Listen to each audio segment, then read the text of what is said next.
wasiirka howlaha guud ee Soomaaliland Cabdirashiid Ducaale Qambi oo safar shaqo ku jooga gobolada bari ee Soomaaliland ayaa kormeer ku soo maray xarumaha laamaha dawladda ee magaalada Burco. Kormeerkan ayaa waxa ku wehelinayay wasiirka howlaha guud Barasaabka gobolka Togdheer Xafsan Maxamed Cabdi iyo sidoo kale duqa degmada Burco Maxamed Yuusuf Cabdiraxmaan Muraad. Gudoomiyaha gobolka Togdheer iyo sidoo kale duqa magaalada Burco ayaa ka warbixiyay kormeerkan wasiirka waxaana ka mid ah hadalladii sida tan. waxaan noogu yimi oo safar shaqo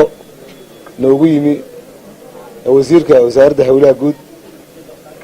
mudane Cabdirashiid Ducaale Qambi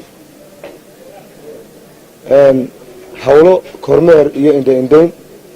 haday noqoto xagii wasaaradda mashaariicda dawladda ee ka soconaya degmada Burco sida jeelkii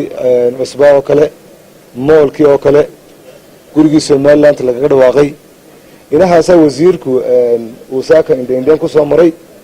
iyo dhismaha wasaaraddiisa ee cusub oo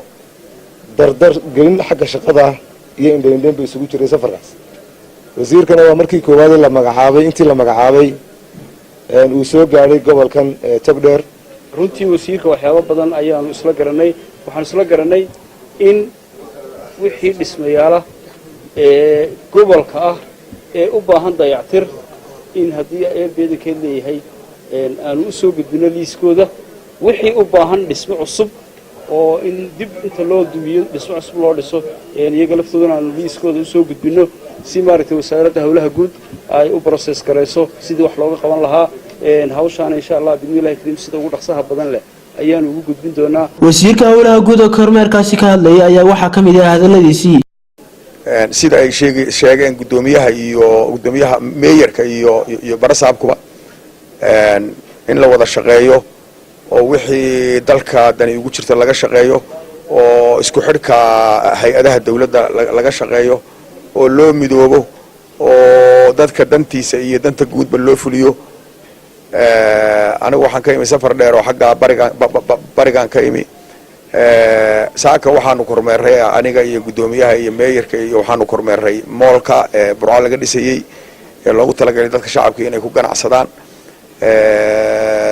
wasaaradda howlaha guud xarunteeda oo dhismo cusub oo qurux leh uu ka jiro aqalkii martida ama halkii Soomaaliland laga dhawaaqay oo burbursan jeelka oo aanu eegnay oo la dhisayo meelahaas aanu wada kormeeray. Wasiirka howlaha guud mudane Cabdirashiid Ducaale ayaa mar warfideenada wax ka weydiiyay waxyaabaha kala kulmay deegaanada bariga gaar ahaan deegaanka Buuhoodle ayaa sheegay in hanaan dawladeed oo shaqeynaya deegaanadaasi ka jireen balse dadka deegaanadaasi iskood si waababulaan. Wasiirka oo arrimaha iyo kuwa kale ka warbixinaya waxa ka mid ah hadaladiisii sida tan. muddo imika 4 casho laga joogay ayaan tagay deegaanka gobolka Buuhoodle ama Buuhoodle waxaan u tagay waxay ahayd nabadgelyada xoojinteeda iyo baahida horumarka loo qabo Soomaaliland dadka reer Soomaaliland ay qabaan inaan eego intaasaan indhaynay waxaan tagay Qorlugud waxyaalo badanna waa ku arkay dadku waa iska jilicsan yahay dadka xoolihii waa ka baxeen anigu halkaa ugu tagin caafimaad shaqeeya oo public ah oo ugu tagin biyo ka shaqeeya oo ugu tagin waxaan arkay wasaaradda waxbarashada oo iyada qudheedu u baahan habayn yani iska way shaqeynaysay laakiin meel aan khalad badan ku jiro ma jirto meesha ka shaqeysana oo ka jirtana ma arag wax ka soconayana ma arag meel wax waliba ay isku burbureen oo baahi taalo oo dhibaato weyn naga qabsatay oo imika u baahan in dib loo habeeyo noocay tahayba way jirtaan meel caafimaad oo shaqeeyaan way jiraan waxbarasho private iyo waxbarasho hadii beedankeeda leeyahay public hiba waxyaalo badan way jiraan